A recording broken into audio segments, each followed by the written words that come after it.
Okay, Mark. Now, in fact, you've brought me to a subject I wanted us to dive into. It's and that is a segment we'll be having on Mark to Mark quite every week. Just looking back at the past 7 days and soaking in the guys that stood out. This past 7 days, one of those, of course, was Cristiano Ronaldo. Oh, without a shadow of a doubt, yeah. Yeah, so, I mean, what do you think? This is the fight at another major tournament, and the way he celebrated it is such that he knows exactly what it means to his legacy. Yeah, viewers of Mark to Mark will know that I've been the biggest critic of CR7. I felt that he should have left the stage a long time ago. But listen, after the kind of week he had, scoring a goal against Germany in the semi-finals, and then scoring a very, very important goal against Spain in the final, a crucial leveler which pushed the game to sport kicks at a ripe old age of 40 years, and winning the UEFA Nations League. And I mean, you've got to take your hats off to him.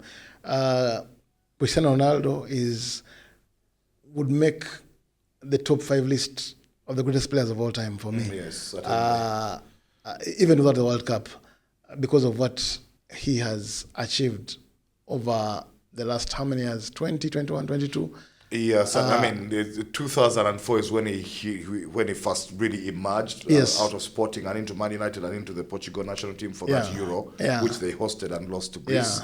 And he was outstanding as a teenager. As a teenager, he scored a couple of goals and got Portugal to the final. To the final, yeah. 21 years on, because that was 2004, he is still looking to play at least one final major tournament. This is a guy in the US next year. he's won trophies in England, in Spain, in Italy.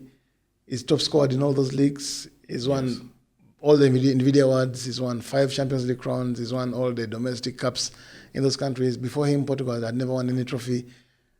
With him, Portugal now have won one European championship. They've got two Nations Leagues. He's the all-time goal scorer. I think 37? Yeah.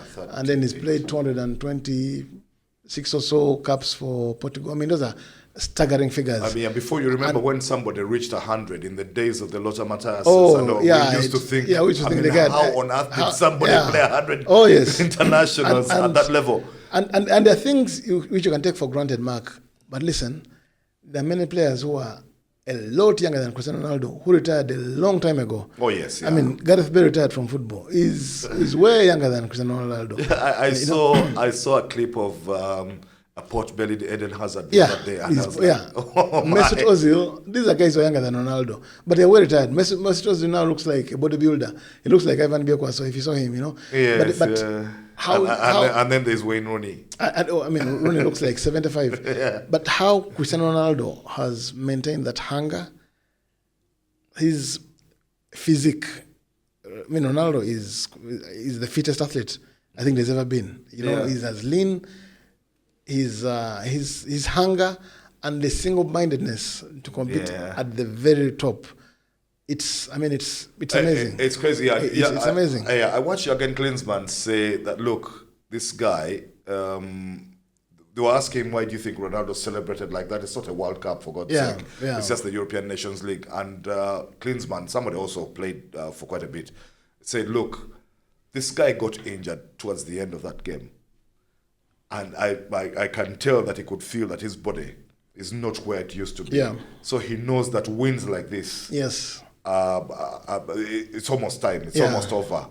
And he is going to go away. That's why he celebrated it that way. Yeah. He knows that it's an addition to that legacy. Because Ronaldo, I mean, there's no two things about it. Ronaldo is a person who has been thinking about his name in history and working towards that selfishly. And actually, Mark, without fear. I think Ronaldo, one of the things that has been pushing on Cristiano Ronaldo is because when they're discussing the GOAT debate, Messi's name seems to appear more than his. Always, and he feels it's an affront to him.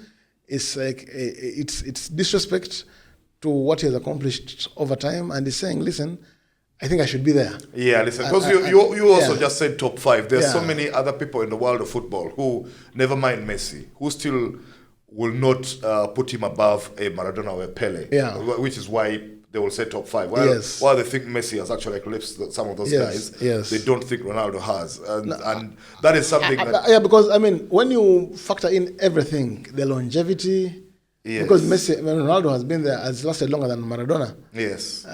When you factor in the stats, those are mind-boggling stats. In as much as football is, there are many more things than stats. You cannot disregard the fact that no one has scored more international goals than him. He has actually outscored even Pele, the great Pele. Yes, So yeah. Pele has more goals overall, but Ronaldo has scored 137 goals. Yeah, International goals. There are international. many footballers, many strikers who don't play 100 games for their country. Ronaldo has scored 137 goals, for his Never country. mind goals. And It's- this is a guy who's closing in on 1,000 career goals, and I think it's a target, maybe that one of those that is keeping him going. Yeah. It's a toughie, of course. There's one or two people who will question that some of them have come in the Saudi Arabian League, and where does it rank? It doesn't matter. in world football. I mean, he scored them everywhere. He scored them in England, in Spain, in Yeah, Italy. absolutely. So, And this I mean, Nations League, no- I think, just went to prove that he can still score the highest. and even before he went to Saudi Arabia, he was a top scorer for Man United. Yeah, Yeah. In a season in which United were average. Yeah, in arguably the strongest league in European football. Yeah, So- absolutely. At so that age, at he that came age, back in at that that league age. and still top I just scorer. think though, Mark, if you're Cristiano Ronaldo, you've won it all. When do you call it quits? No, he should actually. The thing is, Because if it were me, yeah. Ronaldo would have even used a tournament like this one to quit after he won it. It was Yeah. always going to be difficult after the disappointment of Qatar Yeah. for him to end his career then. Yeah. If Portugal had done well there was a possibility that he might have called it quits. Because I look at the talent Portugal has, Mark, and we're discussing about this. Yes. Actually, I mean, Rafael Leao came on and he was a problem for Spain. Like, Spain could not handle Yes, absolutely. Rafael Leao. They've got all the other guys.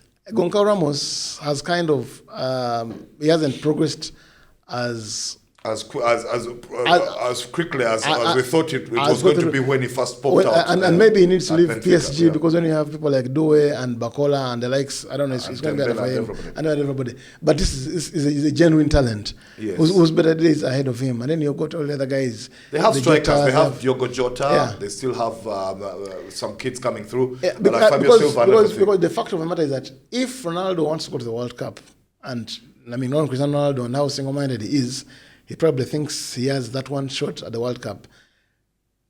Are you going to start him as Roberto Martinez? No, what I would do as Roberto Martinez, and I thought Roberto Martinez. Because, of course, I don't see Ronaldo being an impact stab at his age. No, he's been heavily criticized, Roberto Martinez, for his handling of that matter.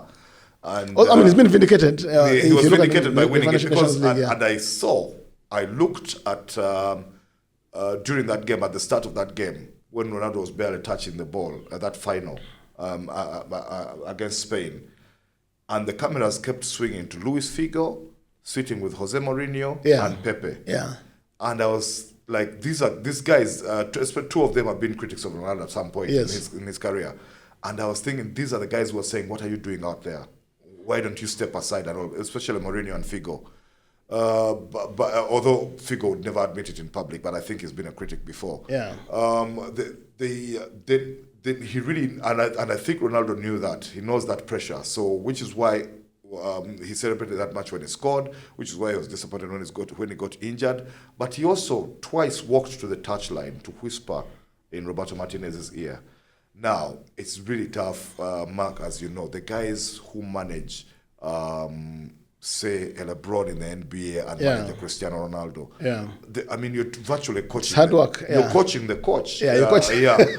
Because Ronaldo, I mean, even in the Euro final Yeah. in 2016, Yeah. after he came off the pitch Yeah, injured, yeah. he took over the dugout. He took over from Fernando Santos. From Fernando Santos, yeah. Yeah. So Martinez has a bit of a problem there. One of the things I realized, though, And remember, Mark, is that if you're talking about the World Cup, Ronaldo is going to have another year, another grayling year, wherever he plays, whether Al Nassr or whichever club he plays for, Yeah. between our next year of league football. Yes. So at 41, will he It's have tough. those legs? yeah, I know. I saw. But at that age, every extra day counts. Yeah, I saw Jurgen Klinsmann said that what Ronaldo is going to do after this tournament is he's going to go, diet himself into starvation, condition that body into machine like quietly, just to have that one swan song.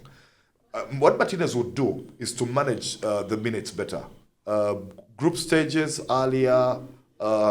You start him, like you said, he's not an impact sub. No, he's not. Don't play him until he scores. Don't wait for 8 and 90 minutes. Yeah. If you want to go find the tournament, you can drag him off at 60. I mean, it can even do just a silent pact with the player and yes. say, I'm going to be playing you every game, 65 minutes. 65 minutes, yeah. 1 hour. If you score early in the first half, Yeah. you're not coming back for the Yeah, second half. That kind of thing. Yeah. Because I want to preserve you Yeah. for the knockout phases where they definitely will need somebody of his mental strength. And I think he'll be the Even- first player to play in 6 World Cups. Yeah, If he does, no absolutely. one has ever done He it. knows that, Ronaldo, so Yeah. he's going to go and immerse himself into some The oxygen difference, tank for a year. with his eternal rival Messi is that Messi is obviously younger, 2 years younger. Yes. That's a whole lot of difference. Yeah. Those 2 years make. I mean, they give him a bit of more mileage on his legs. It's huge. Even Ronaldo wishes now. I think he was 37. Oh yes, again. but also secondly that Messi, At least 37. Messi reinvented himself because Yeah. Messi right now he has shorter bursts. His way he plays farther away from goal. Yeah. So he doesn't have to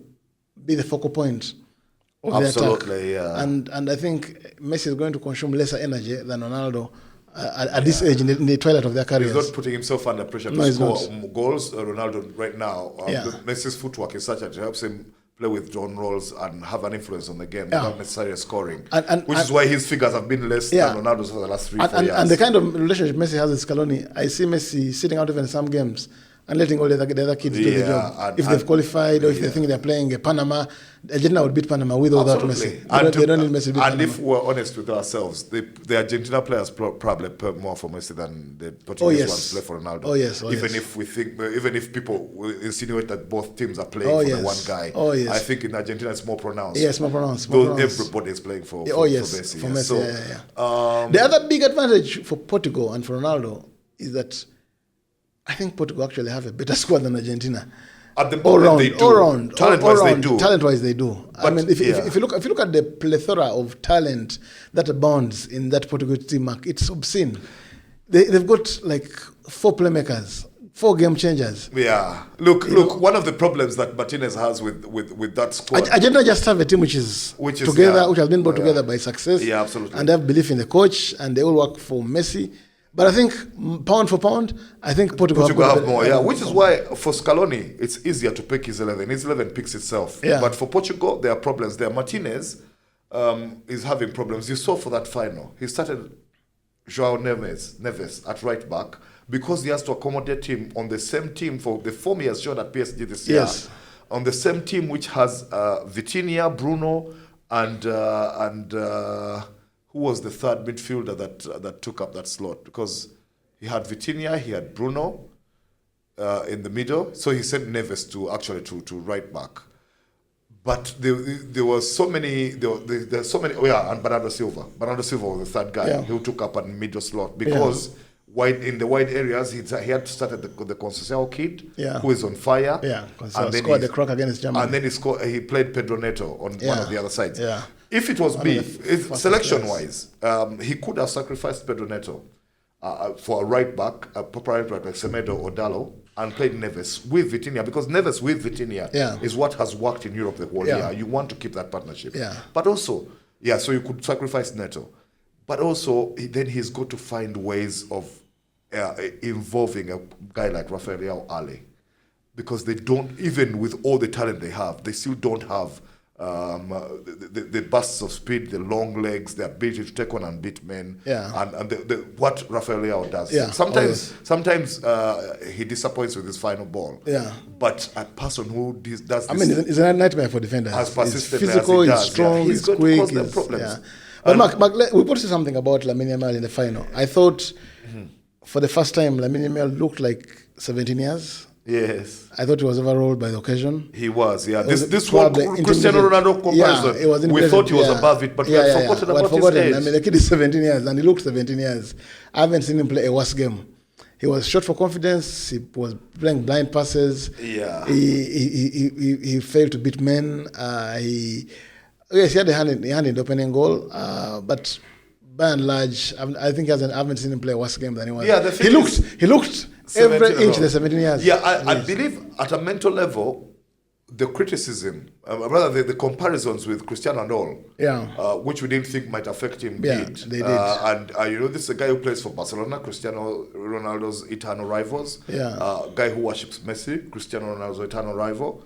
And perhaps the whole burden of expectation shifted to the kid. Where I thought there was no comparison, and that was because for me the kid is above Ronaldo's, not in Ronaldo's league at the moment.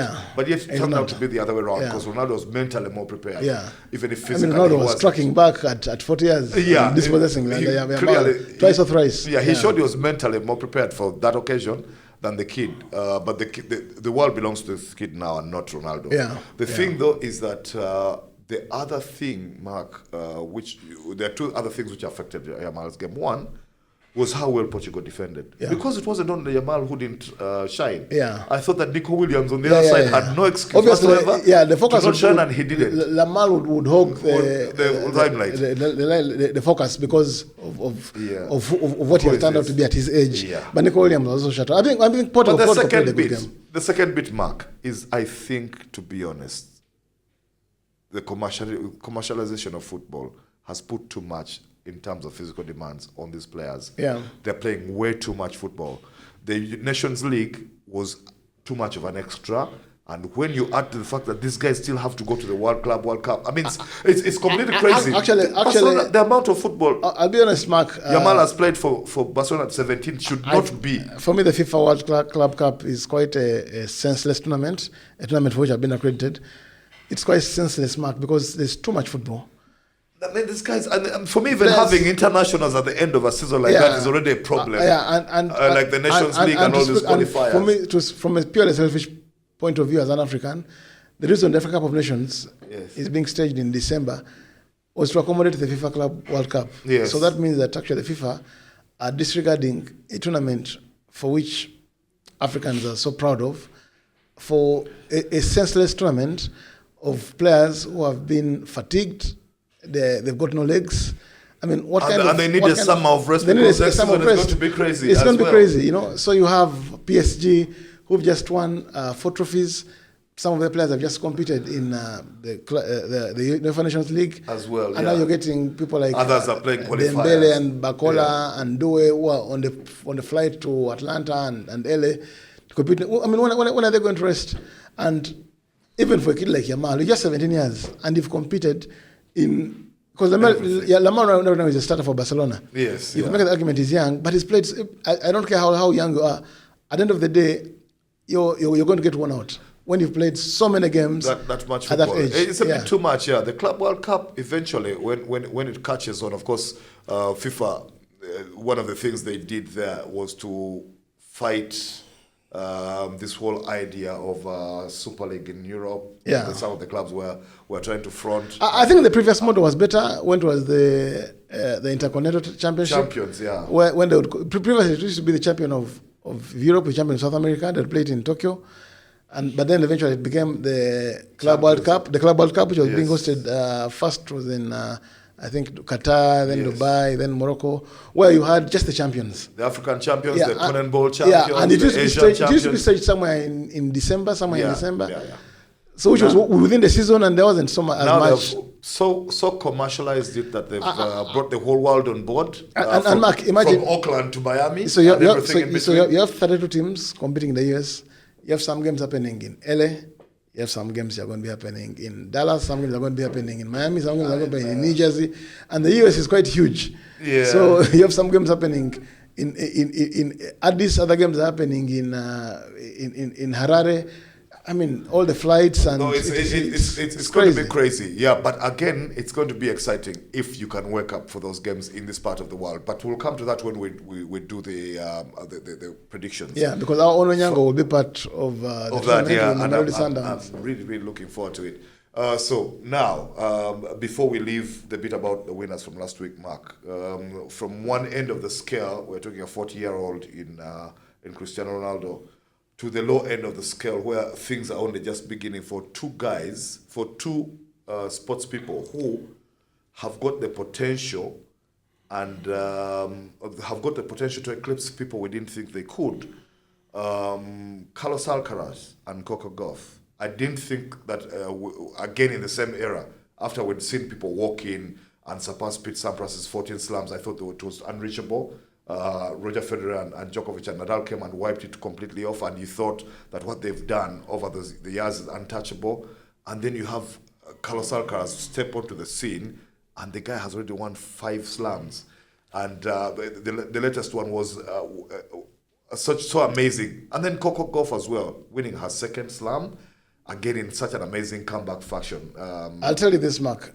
Those two kids. When Sampras won his 14th Grand Slam, Marat Safin, who went on to win two Grand Slams as well, said, I can't talk about Sampras, he's God. Yes. And at the time, I mean, Sampras looked like a tennis god. And he Yeah, 14, I remember I used to have... And 14 looked like... Untouchable, unreachable. I remember I used to have arguments, fights with our mate Joseph Cableta, being a Sampras man, and I was Agassi. Yes. And he would rub this in my face. Agassi ended up on 8 slams. Yeah. By the time when I started those fights, although Agassi won on all surfaces. All surfaces, yeah. Well, by the time, and he added 2 more towards the end. Yes. The 99 French, and then of course another US Open. Yes. But by the time I thought he might even retire on 6 because there was a lull. Yes. And Joseph used to rub this in my face, and I was thinking, how does anybody even reach 10? Sampras is on 14. So Marat Safin said, I can't talk about Sampras, he's good. Now, in 2003, 2003 I think, or 2004, I remember I was working at New Vision at the time, and John McEnroe made a statement, because Federer ended Sampras' hold on Wimbledon. Yeah, it was 03 actually. In the second one, So John McEnroe said, Roger Federer is the most talented player ever. Now, Federer had not won any major. Yeah. And I thought McEnroe was a madman. Me, I thought it was just an upset. To be honest, I watched the match, I was just thinking somebody has upset the boss. But now, when McEnroe made that statement, and McEnroe, one of the great players of his era, it was a very outrageous statement. Yeah. Now, so many years later, McEnroe is vindicated. I mean, after what Federer turned out to be. So we've watched Federer compete with Nadal. We've watched Nadal compete with Djokovic in that era. When I watched the 2008 final between Federer and Nadal, I didn't think I'd ever watch a greater tennis final. Match, yeah. It was a 5-setter which can compare with any in history. I know. Up there with Ivan Isavic against Rofter. Isavic's only slam in 2001.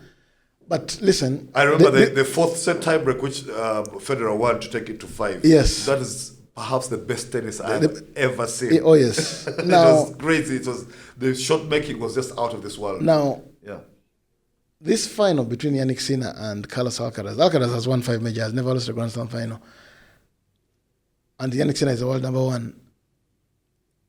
It's going to be. I mean, Mark, I doubt if any other final is going to top it. Because you have Yannick Sinner, the world number 1, who is serving for the match. Yes.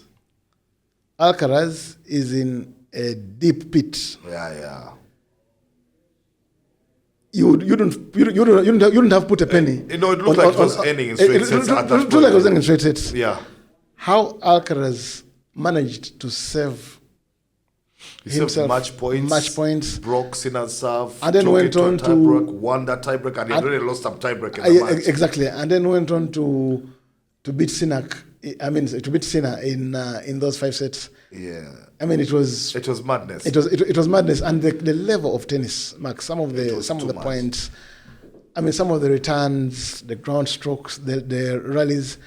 Alcaraz is going to, and again, McEnroe.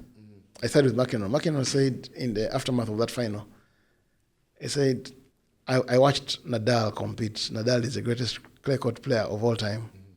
He won, I don't know how many, at Roland Garros, 13, whatever, 14. Yeah. McEnroe said, pick Nadal. Would have struggled to play against either Sinner or Alcaraz. Actually, he said in his own words, Sinner or Nadal would have beaten. Sinner or Alcaraz would have beaten Pick Nadal. And listen, because this is the McEnroe who called Federer the greatest before Federer won in the Grand Slam. There's something he's probably seen which McEnroe is controversial. It's controversial, but I don't know about picking that because I remember, if you remember the 2012 French Open final between Djokovic and Nadal. Actually, it was the longest until this one. Yes. It was won on a net court. Yes, I remember. You remember that? I remember it was that. just a net court. It was some of the craziest clay court tennis I've ever seen in my life. I'll tell you what is most frightening for me. I've never seen about two people compete. What is most frightening about fiercely. Alcaraz? Djokovic and Nadal in 2012. We've spoken about, Federer, despite winning at Sampras, purely grass court players will struggle at Roland Garros, obviously. Yeah. And Federer got to many finals before until he won one. Until he won one. Of course, it was competing. Because it was competing in the era of and also was competing in the era of Nadal. Yeah, of course, it was Nadal. Yeah. I mean, all the other guys, Stan Wawrinka and the likes, were always going to they had more games suited for the clay at Roland Garros than Roger Federer. But when I see Alcaraz, and I'll get to Sinner, Alcaraz is the guy who is looked at home at Wimbledon. I've seen him at home at Flushing Meadows. I've seen Alcaraz play very, very well on the hard court in Australia. Yeah. This is a guy who, he's going to have some battles with Sinner in the next couple of years, including Zverev and all the other guys. But Alcaraz, he's built the mindset of someone who just doesn't know how to get beaten in a final. No. He's gone to 5 and he's won all of them. Yes. Overall, it's 12 of 13. It's 12 of 13. And this is a guy who's actually going to win 20 plus Grand Slams if he avoids a major injury. Yes, yeah. It's amazing that we can see all of those people in the same era. Not same era, but at least in our lifetime. In our lifetime. It's madness. You watched Federer, you watched Djokovic, you watched Nadal. You watched even Andy Roddick. Not Andy Roddick, Andy Murray. And people tend to... Well, even Roddick and Murray. Roddick could have had more slams, but he just found peak Federer. Yeah, he met Federer in all the finals. That's not fair. Yeah, but even Sinner, and I know he's had his doping controversies, but Sinner played an impeccable round against Alcaraz. It's just Alcaraz refused to get beaten. Yes. He was serving well. He was returning well. He was... Some of those ground strokes, some of the points Sinner was winning. For a guy of his height, the kind of resistance he exhibited at Roland Garros. Typically, you don't fancy a guy that tall to be chasing each and every ball, to make all those returns, backhand returns. It was incredible. Because they keep evolving, these tennis players.